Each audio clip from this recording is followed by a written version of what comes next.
Welcome to Wisdom of the World. Today I'm going to tell a story about Bhutan, about something that I experienced myself. It's about when you really think you are right about something. The story is called Who's Right? The story of Jaap. And it goes like this. Some time ago, now over 30 years ago, from 1988 to 1995, I worked and lived in Bhutan. I was a director of a Dutch NGO. Now, I don't know if many of you know where Bhutan is. Bhutan is a small country between the giants, Tibet, China, and India. The fact that it has survived till this day as an independent country is a miracle in itself. And I felt it always as a privilege to be there, to have been there. I mean, they allowed only 5 international NGOs to work there. And we got every year, we got a score, a grade, like you get in high school, you get a grade. And we did that, we had to discuss that.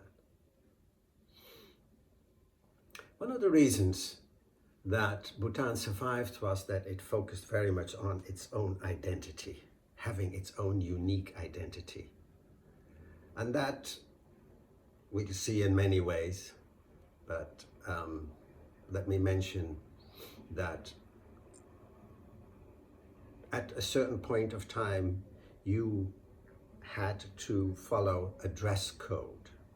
You had to wear also if you went to the office or for an official occasion, you had to wear the national dress, which for a man is like this huge skirt that goes, when it's unfastened, it goes up to your toes. And then you have to pull it up and then somehow put it right, and then with the belt you have to attach it and then fold it over. It's very fussy. You know, a go is just one of those things.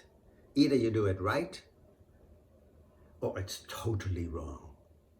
And so many times I went to the office in a national dress, and then one of the staff would just call me and just nodded no, and then took me to a little side room where I had to be totally redressed. At a certain moment, it became really mandatory. This, I'm a Dutch guy. When something becomes forced on you, you say no. So I never wore it after that again. But another way they wanted to, or are being, forging their own identity is religion. For them, Buddhism is their state religion. They're tolerant. You can do what you want to, but you cannot proselytize. You cannot convert people to another religion. That's for them a very big deal. Now, it's like just how deeply embedded it was. It's the only office I ever worked where every staff member meditated before they came to the office. I eventually, many years later, also started to. But there's this natural devotion. What did this NGO do? This NGO found international experts to work for a while at the government or non-government agencies. So, and we did that in the fields of agriculture, water, and energy. And so at a certain moment, 2 livestock experts came to Bhutan. I still remember picking them up, Jaap and Tony, experts in livestock, and they were to work, and they worked at the livestock department, helping the Bhutanese craft different policies. Now, about 1 year, no, maybe I should mention also, they arrived at the airport in Paro. I still remember that, picking them up. They looked so full of energy, so ready to start, and so overwhelmed by everything they saw. And yet, something was off. It felt off to me. I didn't know at that time why. But 1 year later, I got a letter from the government of Bhutan, which said that Jaap, the Jaap I'm talking about, had been providing good services to the government of Bhutan, but he was also converting people to become Christians. He was proselytizing. And that is just simply not allowed.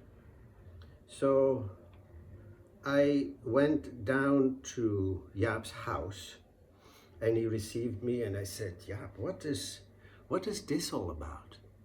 And then he admitted, he said, yes, I have been proselytizing, a difficult word. And I just imagine the way he described it, just imagine Saint Jaap riding his bike, alongside all these people that were looking up at him that he had converted. He had apparently sessions at his house, and he was proud of it. As a matter of fact, he told me, he says, I just wrote to my sister a letter, and I said, one day, Tom, that's me, my boss, will come down to my house and tell me that I have to leave the country. And this is exactly what happened. So, who's right? The government of Bhutan or Jaap? I think probably no one is right, or both are right. It's just simply not a question of right or wrong. It's just a question of different views, different perspectives, looking at the same thing from a different angle. I think that's how most arguments are. They're not about who is right or who is wrong. It's just different perspectives. So, yes, we got a bad grade that year from the Bhutan government. And yes, Jaap left Bhutan with a big smile on his face. And yes, the government of Bhutan also had a big smile on their face when they kicked him out. If you have any suggestions for another story or comments on this one, do let me know. Thank you.